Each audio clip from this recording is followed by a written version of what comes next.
Acababa de dar a luz, pero el dolor de espalda no se me quitaba. Mi esposo decía que solo estaba haciendo drama. Luego revisó la cámara y su mundo se derrumbó. Me mordí el labio tratando de no gritar, y no en sentido figurado. Es decir, me clavé los dientes por dentro del labio inferior con tanta fuerza que sentí el sabor a cobre, parada frente al fregadero de la cocina a las 5:47 de la mañana, con ambas manos aferradas al borde, esperando que mis piernas recordaran que eran piernas. Sofía lloraba. Llevaba llorando 11 minutos. Lo sé porque el reloj del microondas estaba justo en mi campo de visión, y yo había estado contando, no porque no quisiera ir con ella. No deseaba nada más que ir con ella, sino porque mi cuerpo había decidido otra vez que no iba a cooperar, y yo estaba negociando con él como se negocia con algo que tiene todo el poder y nada de paciencia. Muévanse, les dije a mis piernas. Se tensaron, aguantaron. Solté el fregadero y crucé la cocina en 8 pasos cuidadosos. Cada uno aterrizaba como si estuviera probando el hielo. Cada uno requería más concentración de la que debería haberle costado a una mujer de 31 años, a la que, hacía 14 días,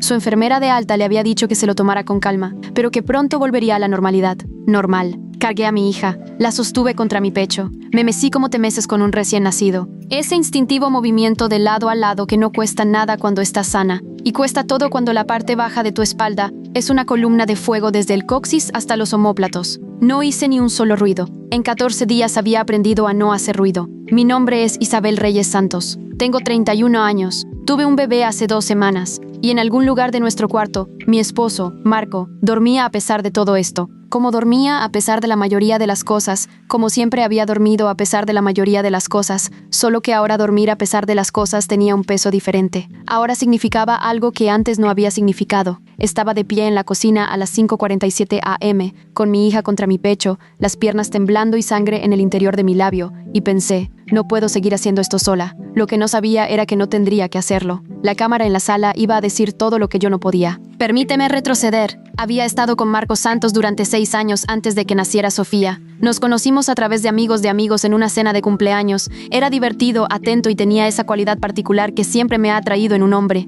que es la cualidad de prestar atención. Recordaba las cosas, se fijaba en los detalles. En nuestra tercera cita preguntó por mi madre, que había estado enferma. Solo lo había mencionado una vez, y él no lo había olvidado. Y pensé, este es el tipo de persona con la que se construye una vida. Durante años tuve razón. Él era ingeniero estructural, disciplinado, metódico, el tipo de hombre que pensaba en términos de soportes de carga, que analizaba los problemas, identificaba el punto de falla y trabajaba a partir de ahí. Era útil profesionalmente y en lo personal a veces un poco difícil, porque la misma cualidad que lo hacía bueno en su trabajo, también lo hacía ocasionalmente reacio a cosas que no se podían medir, sentimientos, dolor, las categorías de la experiencia que no producen datos. Yo era maestra de biología de preparatoria. Por naturaleza y por formación, era alguien que creía en la evidencia. Pensamos que esto nos hacía compatibles. 2 personas que respetaban el mundo observable. Lo que no entendí hasta que fue demasiado tarde fue que para Marco, observable significaba algo muy limitado. Significaba lo que podía ver con sus propios ojos, en tiempo real y en sus propios términos. Significaba las cosas que se registraban en su campo de visión y que coincidían con su modelo existente de cómo funcionaban las cosas. Cualquier cosa fuera de ese campo, cualquier cosa que requiriera que le creyera a alguien, que extendiera la fe a un territorio que no podía verificar personalmente, lo catalogaba como exageración, drama, búsqueda de atención. No creo que supiera que lo hacía. Esa es la parte con la que he tenido que lidiar. El embarazo fue hermoso y difícil, y su compromiso con él fue complicado. Como siempre es complicado el compromiso con algo que no puedes compartir por completo. Venía a las citas. Leía los libros que le daba, o la mayoría de ellos. Era tierno a la manera de un hombre que te ama, y que también está un poco aterrorizado por la enormidad de lo que está sucediendo y no tiene un plan para su propio miedo. Cuando mi espalda comenzó a doler a las 28 semanas, ese dolor específico y punzante en la parte baja de la espalda de un embarazo que presiona una estructura espinal a la que no se le consultó sobre este arreglo, fue comprensivo, brevemente. Luego se convirtió en parte del fondo. Una de las muchas cosas que estaban sucediendo que eran normales y esperadas y que no requerían un compromiso sostenido. A todas las embarazadas les duele la espalda, dijo una vez, cuando le pedí que cargara las compras del súper. No estaba equivocado. Tampoco estaba prestando suficiente atención. Sofía llegó un jueves a las 3:22 a.m., después de 19 horas de parto que terminaron en una situación de emergencia. No la detallaré aquí, excepto para decir que no fue sencillo, y no fue lo que planeamos. Y la doctora que lo manejó, la Dra. Verónica Ang, especialista en medicina materno-fetal, con 8 años en nuestro hospital. Me dijo después que mi recuperación tendría que ser cuidadosa y monitoreada, y que no dudara en volver si algo no se sentía bien. Debería haberla escuchado con más atención. Debería haberme escuchado a mí misma. Día 3. Le dije a Marco que mi espalda estaba peor, no mejor, peor. El tipo de peor que se sentía diferente al dolor del embarazo. Más agudo, más localizado, centrado en un punto específico en mi columna baja que podía presionar con 2 dedos y que me hacía jadear. Estaba preparando café. Todas las mujeres pasan por eso, dijo. No se dio la vuelta. Deja el drama. Me quedé en la entrada de nuestra cocina, sosteniendo a nuestra hija de 3 días, y miré la parte de atrás de su cabeza. Me mordí el labio. No dije nada más. Día 5. Sofía tuvo una toma a las 3 a.m. Me levanté porque Marco trabajaba y yo estaba de incapacidad, y lo habíamos arreglado de esa manera. Un arreglo que había parecido lógico e hipotético, y ahora se sentía como si me estuviera ahogando lentamente, mientras alguien daba argumentos razonables sobre la importancia de mantenerse a flote. Llegué al Moisés. La levanté. De camino a la silla de lactancia, mi pierna derecha se dobló. No me caí. No cedió por completo. Solo se dobló, como una articulación que olvida brevemente su trabajo. Y me sostuve en la pared con mi mano libre, con Sofía presionada contra mi pecho con la otra. Y me quedé allí en la oscuridad por un momento, esperando que mi corazón dejara de latir con fuerza. Dejé a Sofía en la silla. Le di de comer. La cambié. La volví a acostar. Fui al baño y me senté en el suelo de baldosas frías y me tapé la boca con las manos y respiré hasta que mis ojos dejaron de arder. Luego volví a la cama. Por la mañana le dije a Marco que mi pierna se había doblado durante la noche. Levantó la vista de su teléfono. Probablemente solo estés cansada, dijo.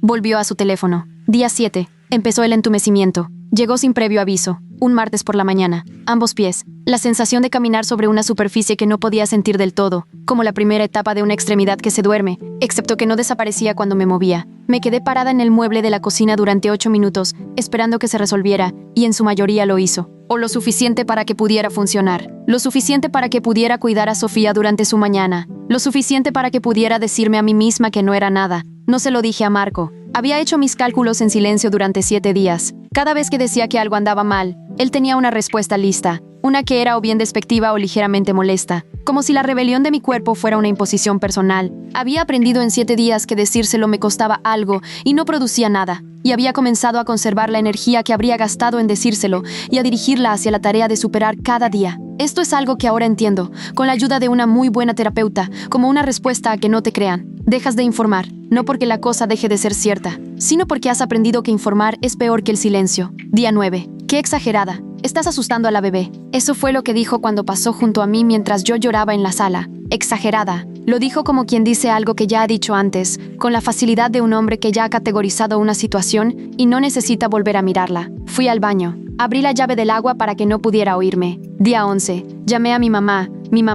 Elena Reyes, enfermera jubilada, 41 años de experiencia clínica. La mujer que me había sostenido la mano durante 19 horas de parto, porque Marco había salido a tomar aire en el momento relevante. Escuchó todo lo que le dije. Hizo preguntas específicas a la manera de una exprofesional de la salud. Ubicación, carácter del dolor, patrón de irradiación, síntomas asociados. Cuando describí el entumecimiento, se quedó en silencio. Isabel, dijo, necesito que vayas al doctor. Marco piensa que estoy exagerando. Otro silencio. Isabel. Su voz era controlada de una manera que me decía que le estaba costando algo. Necesito que vayas al doctor sin importar lo que piense Marco. El entumecimiento en tus pies no es una recuperación posparto normal. ¿Me entiendes? Lo intentaré, dije. No lo intentes, dijo. Ve. Colgué y miré al techo y pensé en ir al doctor y volver a casa, y el suspiro de Marco cuando le dijera lo que habían encontrado, y lo que él diría. Esa inflexión particular de te dije que no tenías nada, que de alguna manera transformaría la visita en una confirmación de que, de hecho, yo era una dramática. Esperé 2 días más.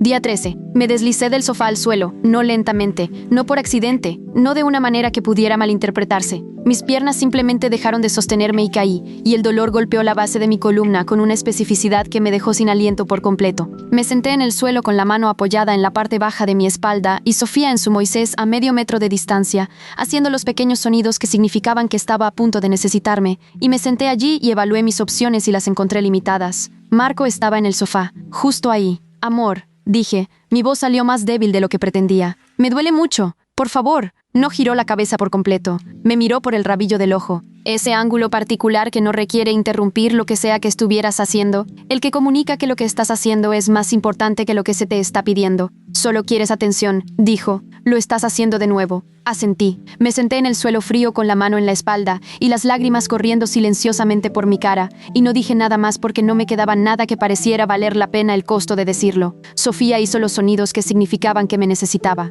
Empecé a gatear. Quiero ser honesta sobre lo que se siente gatear hasta tu bebé recién nacida porque tus piernas no te sostienen. Se siente como el final de algo, no dramáticamente, no con ningún tipo de finalidad que se anuncie a sí misma. Se siente como el cierre silencioso de una puerta dentro de ti, la parte de ti que todavía estaba intentando, todavía buscando la versión de esto donde la persona a tu lado te ve y responde. Esa parte simple y finalmente se queda quieta. Llegué a Sofía, la levanté, tarareé entre dientes apretados para que no pudiera escuchar el sonido que quería salir. El sonido que se había estado acumulando durante 13 días de no ser creída. Ella se calmó. Me senté en el suelo con la espalda contra el Moisés, mi hija en mis brazos, el ventilador eléctrico zumbando en la esquina, y respiré hondo, y me dije a mí misma que mañana llamaría a la Drora Ang y haría una cita sin importar lo que pensara Marco, y sin importar lo que dijera cuando llegara a casa. Y le entregaría la descripción de todo lo que había estado sucediendo, y dejaría que ella decidiera qué era. Mañana. Esa noche me senté en el suelo con mi bebé y mantuve los ojos cerrados y respiré. Yo no sabía que Marco no podía dormir, no sabía que había abierto su laptop, no sabía que había encontrado la cámara. Había instalado la cámara de vigilancia en la sala 4 meses antes de que naciera Sofía, una cámara de interior Reolink 1080p, activada por movimiento. Almacenando 30 días de grabaciones en un disco duro local. La instalé porque había leído sobre la importancia de la seguridad en el hogar con un nuevo bebé. No había vuelto a pensar en ella desde entonces. Había olvidado que estaba allí. Marco también lo había olvidado. Hasta esa noche en que no pudo dormir y abrió su laptop y empezó a revisar las grabaciones buscando, no sé qué, algo que ver, una distracción. Encontró un martes, 3 días antes, el día después de que me había dicho que lo estaba haciendo de nuevo. La grabación estaba fechada a las 3:08 am. Me vio intentar levantarme del sofá, me vio agarrarme al cojín, con ambas manos, los nudillos blancos, con ese agarre específico de alguien que ejerce todo su esfuerzo en una tarea que no debería requerir ninguno. Vio el esfuerzo que me costó, me vio fallar, me vio intentarlo de nuevo, me vio temblar, me vio hundirme de nuevo, vio lo que sucedió después. El momento en que mis piernas cedieron por completo y caí al suelo, y me vio hacer una pausa allí por un momento, y luego me vio empezar a gatear. Me vio gatear hasta la cobija de nuestra hija, porque mis piernas habían dejado de funcionar y ella estaba llorando, y yo era su madre, y no había nadie más. Me vio besarle la frente, me vio tararear, y esta es la parte que me diría más tarde que rompió algo dentro de él que no sabía que estaba sellado, porque se podía ver en la grabación. Si mirabas mi cara, la concentración específica de alguien manejando el dolor en tiempo real, la mandíbula apretada, los ojos entrecerrados, la forma en que una persona se ve cuando está haciendo sonidos diseñados para calmar al bebé, mientras que los sonidos que realmente está sintiendo son muy diferentes. Él había estado justo ahí. Había estado a 3 metros de distancia. Me había dicho que solo quería atención. No lo oí entrar. Tenía los ojos cerrados. Sofía, cálida y tranquila contra mi pecho. El ventilador zumbaba. La tranquilidad particular de las 3 am de una casa que ha llegado a la quietud máxima que alcanzará. Estaba respirando a través de una lenta ola de dolor, espalda baja, irradiante, del tipo que se acumula, alcanza su punto máximo y disminuye si te quedas muy quieta, y le das tiempo. Sentí una mano en mi espalda, cálida, cuidadosa, temblando ligeramente de la manera en que tiemblan las manos cuando pertenecen a una persona que no está completamente en control de sí misma. Abrí los ojos. Marco estaba en el suelo a mi lado. Su cara. Había visto a Marco llorar 2 veces en 6 años, una en el funeral de su padre, controlado y breve, una al final de una película en la que jura que no estaba llorando. Nunca había visto su cara hacer lo que estaba haciendo en ese momento, que era la cara de un hombre que ha visto algo que lo ha reconfigurado, que estaba del otro lado de una comprensión que no puede deshacer, y que todavía no está seguro de qué hacer consigo mismo allí. Ojos rojos, mejillas mojadas. La particular cualidad de desmoronamiento de alguien que ha sido confrontado con la evidencia de que estaba equivocado de una manera que le causó a alguien que amaba algo real. Amor. Se le quebró la voz en la primera sílaba. Se aclaró la garganta. Lo intentó de nuevo. ¿De verdad te duele tanto? Lo miré. Estaba tan cansada. ¿Todo lo que dijiste? ¿Todo era verdad? Pensé en la sangre que había probado de mi propio labio al mordérmelo. Pensé en el suelo del baño a las 3 am con la llave del agua abierta. Pensé en qué exagerada, y deja el drama, y solo quieres atención. Y en 13 días de cargar con un cuerpo que estaba fallando mientras la persona que se suponía que era mi pareja, lo archivaba como una farsa. No estoy fingiendo, dije. Es solo que no querías creerme. Me abrazó. No con cuidado, no con la ternura controlada de una persona que realiza una disculpa. Me abrazó de la manera en que abrazas a alguien cuando has entendido algo terrible sobre ti mismo, y lo único disponible es la proximidad, es la presencia, es el hecho físico de estar al lado de la persona a la que le fallaste. Sofía estaba entre nosotros. El ventilador zumbaba. La casa estaba en silencio de una manera que no había estado en 13 días. No el silencio de alguien que soporta solo, sino el silencio de dos personas finalmente en el mismo lugar. Lloré en su hombro, no de tristeza, o no solo de tristeza, del agotamiento específico y profundo de una persona que ha estado diciendo la verdad durante 2 semanas y que finalmente le han creído. Estaba tan cansada de tener que ser creída. Marco me llevó él mismo al hospital a la mañana siguiente. Llamó a la clínica de la Dora Ang a las 7 a.m. y explicó los síntomas. La espalda baja,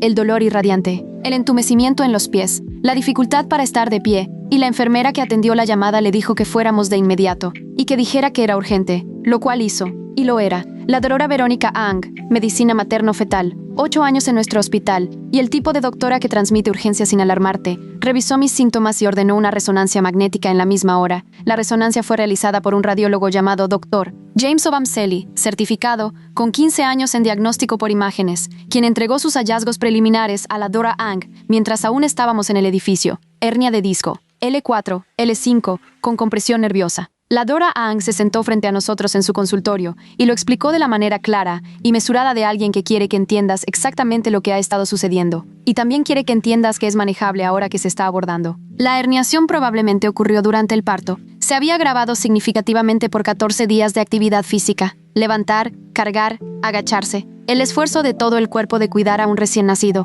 sin diagnóstico ni manejo adecuado. La compresión del nervio era la fuente del entumecimiento. El dolor irradiante era la fuente del dolor irradiante. Esto es real, dijo la Dora Ang. Lo dijo simplemente, en el tono de una doctora que expone un hecho, sin mirar a Marco. Esta es una lesión documentada que requiere tratamiento. Me miró a mí. Lamento que hayas esperado tanto para venir. Dije, yo también. Marco no dijo nada. Se sentó a mi lado en el consultorio de la Dora Ang con las manos en las rodillas y la mandíbula apretada de la manera específica de un hombre que se guarda algo que dirá más tarde, en privado, cuando no haya una doctora en la habitación para presenciarlo. Nos remitió a la Dora Rita Castillo, una fisioterapeuta en medicina física y rehabilitación, con 12 años de práctica especializada en complicaciones espinales posparto. Un nombre que la Dora Ang escribió en una tarjeta de referencia y me entregó directamente a mí. Quiero que la veas esta semana, dijo. Haré la cita hoy mismo, dijo Marco. Fue lo primero que dijo en 40 minutos. La Dora Rita Castillo tenía una oficina con plantas. Me di cuenta de esto cuando entramos porque me fijo en las plantas de la misma manera que te fijas en las pequeñas cosas hospitalarias que te dicen algo sobre una persona. Tenía una forma directa de hacer preguntas y una forma completa de escuchar las respuestas, y repasó mis 14 días de historial de síntomas con la atención metódica de alguien que construye una imagen precisa. Me preguntó cuándo comenzó el dolor. Me preguntó cuándo noté por primera vez el entumecimiento. Preguntó, y esta fue la pregunta que no había anticipado, si había sentido que mis síntomas se tomaron en serio. Miré a Marco. Marco miró al suelo. Tardé más de lo que debería en venir, dije con cuidado. La Dora Castillo me miró por un momento, luego a Marco. Luego volvió a sus notas. Vamos a comenzar un programa de rehabilitación estructurado, dijo. 8 semanas como mínimo. La compresión del nervio debería resolverse con tratamiento y descanso adecuado. Y cuando digo descanso, me refiero a descanso real. No el tipo de descanso que todavía implica cuidar a un recién nacido las 24 horas del día. Miró a Marco de nuevo. Ella necesita apoyo, dijo la Dora Castillo. Su voz era uniforme, profesional. No que la manejen, apoyo. Hay una diferencia y necesito que la gente a su alrededor entienda la diferencia. Marco asintió. Asintió como un hombre al que le dicen algo que ya sabía y que solo ahora estaba entendiendo el costo total de haberlo sabido y no haber actuado en consecuencia. Vio la grabación 3 veces más. Me lo dijo más tarde, no como una confesión, sino como información, el recuento específico y honesto de una persona que intenta mostrarte su interior. La vio la noche después del hospital y 2 veces la semana siguiente. Dijo que cada vez que la veía algo diferente. No eventos diferentes, sino una versión diferente de sí mismo en el espacio al lado del sofá. La persona que había estado a 3 metros de lo que la cámara grabó y lo había llamado drama. No sé cómo explicarlo, dijo. Estábamos sentados en el suelo. Ambos habíamos estado sentados mucho en el suelo últimamente. De la manera en que gravitas hacia un lugar donde sucedió algo real. Sofía dormía entre nosotros. Yo creía en mi versión. Estaba tan seguro. Lo sé, dije. Eso no lo hace estar bien. También lo sé. Estuvo en silencio por un momento. ¿Por qué no te grabaste para mostrarme? Si me lo hubieras mostrado... Marco, lo miré. No tendría que haberlo hecho. Apretó los labios. No, dijo. No tendrías que haberlo hecho. Nos quedamos en silencio. He estado leyendo, dijo, encontré algunas cosas, sobre complicaciones posparto, sobre lesiones de columna por el parto,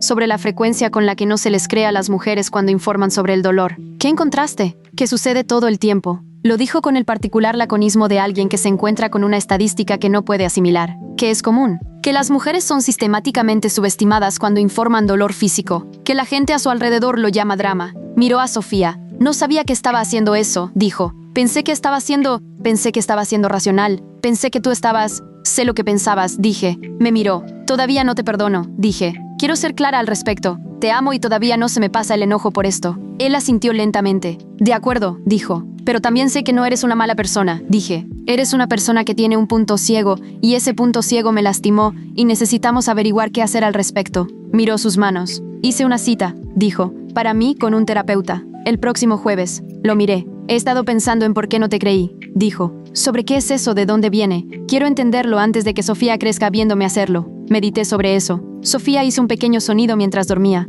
Ese particular casi suspiro de un bebé cuyos sueños, si los tienen, parecen resolverse en algo tranquilo. De acuerdo, dije. 8 semanas después, la Dra. Castillo me dio de alta de la fase aguda de rehabilitación, con un programa de ejercicios en casa y un seguimiento en 3 meses. La compresión del nervio había respondido bien al tratamiento. El entumecimiento en mis pies había desaparecido. El dolor de espalda estaba presente, pero era manejable. Manejado adecuadamente con fisioterapia y descanso. Y los cambios estructurales particulares que ocurren cuando las personas a tu alrededor finalmente entienden que descanso significa descanso. La oficina de la DOREANG llamó para mi seguimiento posparto de 6 semanas, al que asistí sola. Revisó los resultados de mi resonancia magnética y mi progreso de rehabilitación, y preguntó cómo estaba, de la manera específica en que un médico pregunta por algo más que el cuadro clínico. Le conté lo de la cámara. Se quedó en silencio por un momento. Vio la grabación, dijo. Sí, y está en terapia, dije. Estamos en terapia de pareja. Él está... Es un proceso. Ella asintió. ¿Y tú? Dijo. ¿Estás en terapia?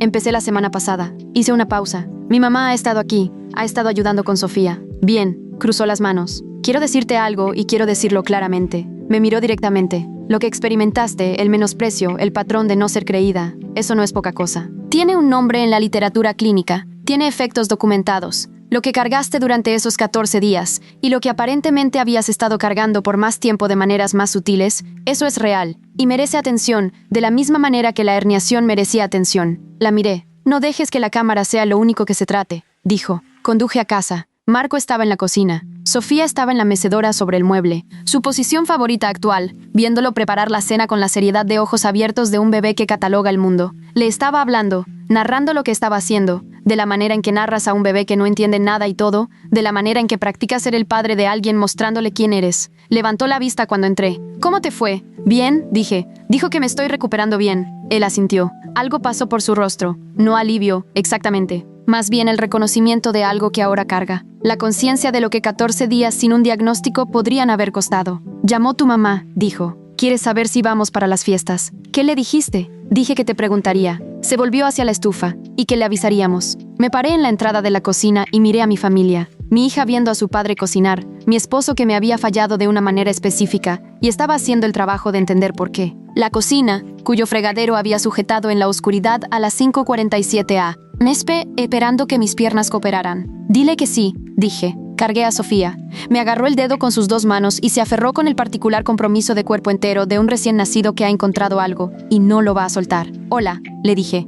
Me miró con sus ojos enormes y serios. Tenía la frente de mi madre y la terquedad de Marco y algo detrás de ambos que era enteramente suyo. Alguna cualidad de atención, alguna forma de estar presente que aún no podía nombrar, pero que ya reconocía como algo en lo que se iba a convertir. Algo que ya estaba practicando. La sostuve contra mi pecho y me paré derecha, con ambas piernas sosteniéndome. La cámara nos observaba desde la esquina. Había olvidado que estaba allí de nuevo. Estaba bien. Ya había hecho lo que tenía que hacer.